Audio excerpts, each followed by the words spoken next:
Start करने जा रहे हैं चैप्टर नंबर 4 एमडीकेट 2024 के सिलसिले में। मैं दोबारा हाजिर खिदमत हूँ, दिलीप कुमार कटारिया। चैप्टर नंबर 4 को हम स्टार्ट कर रहे हैं। सबसे पहले हमने ये सीखना है कि जो बायो एनर्जेटिक है, ये बायो एनर्जेटिक के बारे में बड़ा ही ज़रूरी ये चैप्टर है और इसमें से बहुत सारे जो है एमसीक्यूज आते हैं। बायो एनर्जेटिक की अगर हम डेफिनेशन देखेंगे तो आपकी बुक के मुताबिक capturing and conversion of energy from one form to another form in a living system, in a living living organism के अंदर अगर एक फॉर्म से दूसरे फॉर्म में एनर्जी जो है कन्वर्ट हो और इसका यूटिलाइजेशन हो और इसका यूज हो लिविंग सिस्टम के अंदर इन डिफरेंट मेटाबॉलिक एक्टिविटीज में अगर इसका यूज होता है तो इसको हम बायो एनर्जेटिक कहते हैं। एक और डेफिनेशन है बायो एनर्जेटिक की। तो ये जो बायो एनर्जेटिक है, bio energetic is a study of a quantitative study of a energy. Energy की क्वांटिटेटिव स्टडी है, energy relationship, quantitative study of a energy relationship and conversion into in a biological system. Biological system में इसका conversion, इसको हम bio energetic कहेंगे।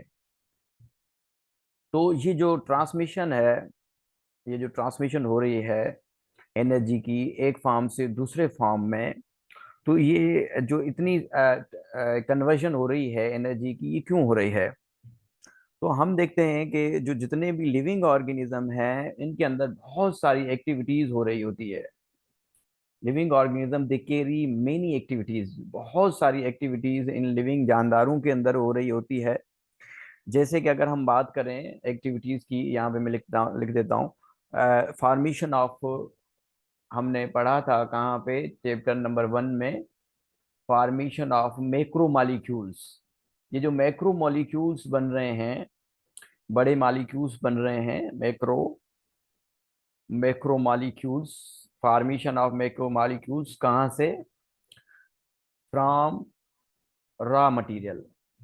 Raw material से ये जो डिफरेंट मैक्रो मॉलिक्यूल्स बन रहे हैं, इनका बनना, इसमें एनर्जी चाहिए।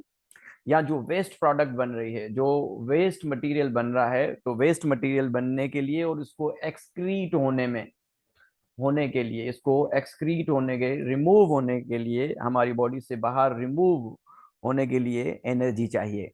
इवन के जो जेनेटिक इंफॉर्मेशन का फ्लो है न्यूक्लियस से साइटोप्लाज्म की तरफ, या वेजिकल जो ट्रांसमिशन है गोल्जी बॉडी की तरफ, और दोबारा जो है उसका पैकिंग होने प्लाज्मा मेम्ब्रेन तक जाना, इन सब के लिए एनर्जी रिक्वायर्ड है। इन सब के लिए एनर्जी चाहिए। तो एनर्जी क्या है? Energy is a capacity to do work. Energy हम काम करने की सलाहियत को करते हैं। Energy is a capacity to do work.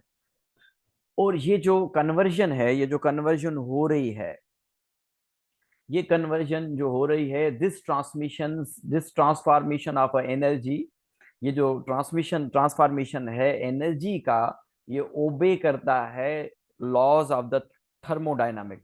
Thermodynamic के जो है 2 लॉ हैं। थर्मोडायनामिक के 2 लॉ हैं, आपने फिजिक्स में पढ़े होंगे। एक लॉ कहता है कि एनर्जी को ना हम पैदा कर सकते हैं और ना ही हम डिस्ट्रॉय कर सकते हैं, just we convert the energy from one form to another form. और जब एनर्जी कन्वर्ट हो रहती है तो कुछ एनर्जी हीट के फॉर्म में लॉस होती है, this is called second law.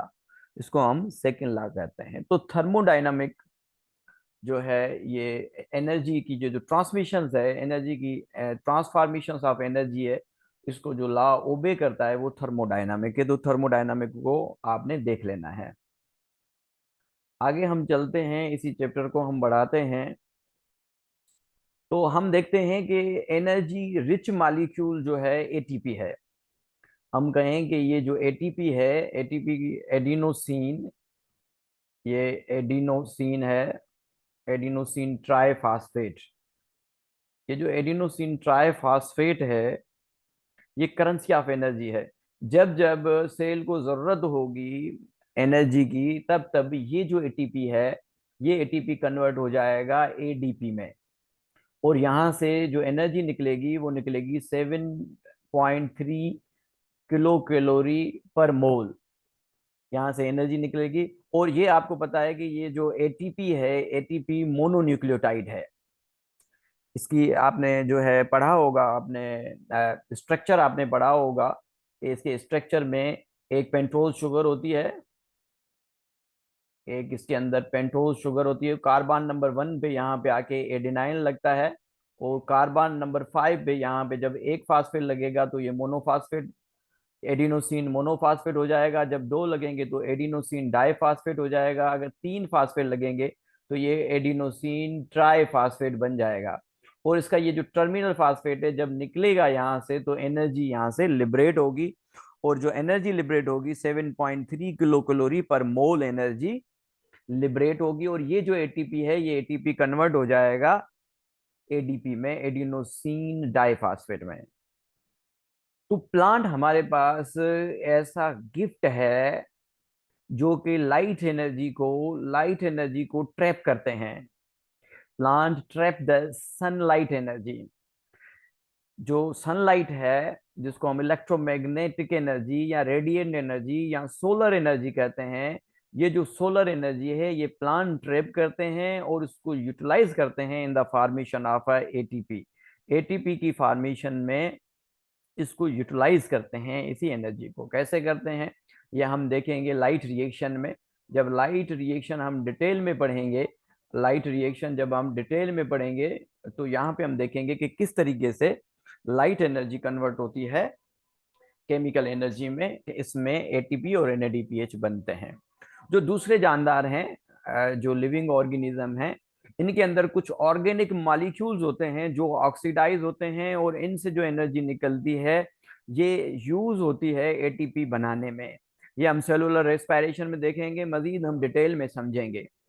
तो देखें कि ये जो बायो एनर्जेटिक है, बायो बात कर रहे थे कि एटीपी एटीपी जो है करेंसी ऑफ एनर्जी है। और प्लांट्स जो हैं, कुछ बैक्टीरिया हैं और एल्गी जो हैं, ये सनलाइट को ट्रैप करके ये एटीपी बना सकते हैं और ये स्टोर करते हैं। और जो स्टोर्ड एनर्जी है उसको हम यूज करते हैं। तो एटीपी हम कह रहे हैं कि एटीपी जो है ये करेंसी